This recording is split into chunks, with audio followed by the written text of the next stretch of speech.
While learning system Verilog, you might have come across a lot of test bench type, like a test bench that is not using any class, or a test bench that is written in system Verilog based on pure system Verilog classes, or a test bench that is using UVM, or a test bench that is using some more infrastructure on top of the system Verilog.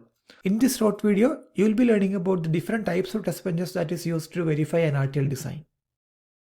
So the first one is a pure system Verilog test bench that is using without any classes. As you know, system Verilog is an extension of Verilog HDL, and in Verilog there was no concept of object-oriented programming, or there were no classes at all. So initially when system Verilog started, the test benches were migrating from Verilog to system Verilog, but still they were not using classes.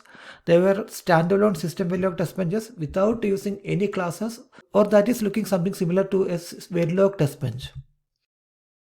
And nowadays it is kind of impossible to write and maintain a pure system Verilog test benches for complex RTL designs.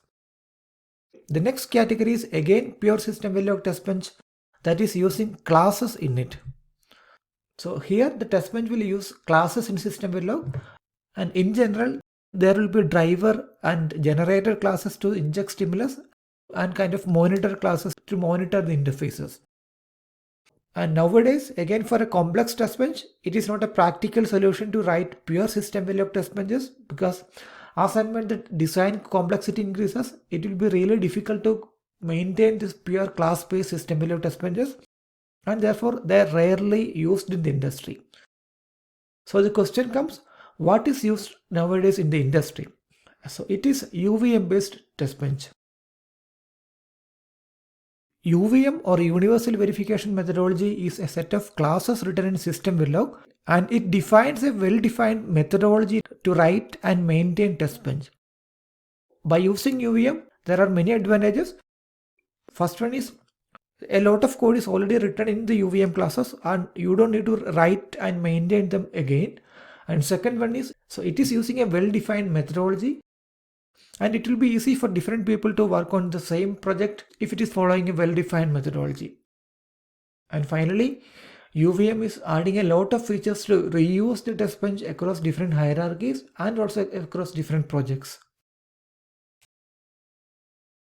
And it doesn't mean that UVM is the only methodology that is defined in system Verilog. There were a lot of methodologies available in system Verilog like AVM and OVM. But I would say all of them are kind of obsolete now.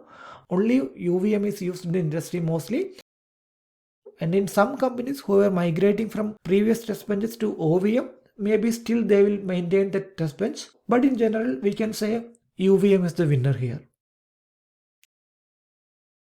So here is a test bench that is not using any classes at all. That will just use the pure system Verilog features like task and modules. Probably you can even use program blocks to write test benches in pure system Verilog approaches. And again, if you're writing test benches that is using system Verilog classes but not using any methodology, you will have to write your own transactions, your own generator class and your own driver classes and a lot of other classes, and connect them together in your main test bench module so that they will be interacting each other correctly and they will be driving and monitoring transactions.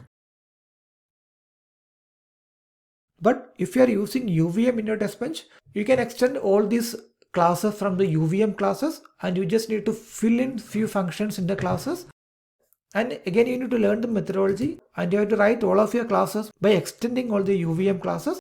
And finally, we'll have to instantiate the top level classes again in your top level test bench module, and the UVM will take care of starting and finishing your simulation.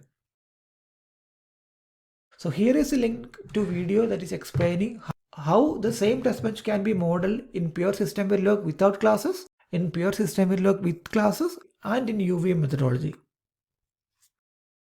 So you have seen, if the test bench is system Verilog, it can be a TB that is not using any classes, or it can be a test bench that is using pure system Verilog classes, or it can be a test bench that is using UVM classes, which is again predefined system Verilog classes.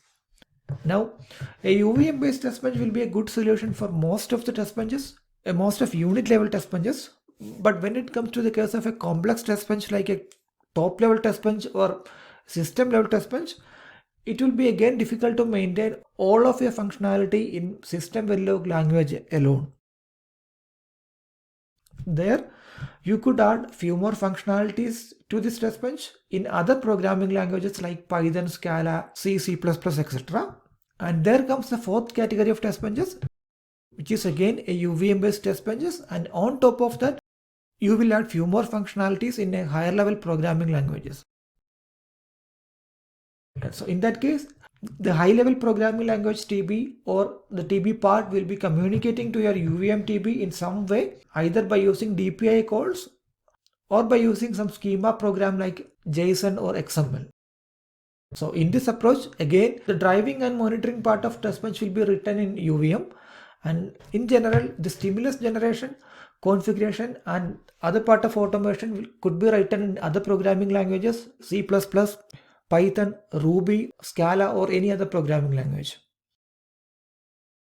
And this approach is widely used in IP level or top level verification and at SOC level or integration level verification, because it will be really difficult to maintain all the stimulus part and configurations in system Verilog alone. There you will be using a lot of scripting and automation so that from the spec you will be able to derive your stimulus by using some high level programming languages, and later you will be converting the stimulus into system Verilog by using some scripts.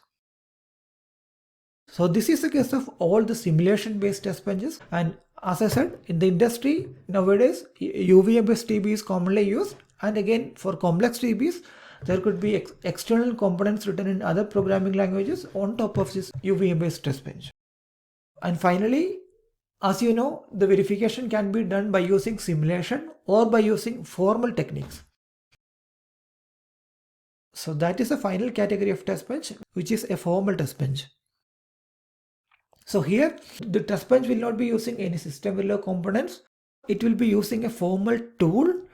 But again, in a formal test bench, you will have to write assertions, and those assertions will be written in system Verilog language.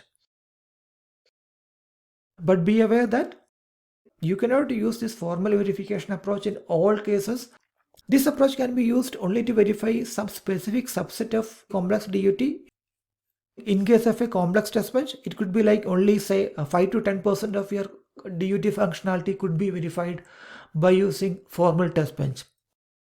Or in other words, most of the verification need to be again using a simulation based approach, and there you will be using a UVM based test bench for simple or unit level test benches, and also you could use other programming languages on top of this UVM based test bench to make some part of your test bench functionality a little more maintainable, and you can write a lot of scripts to do that.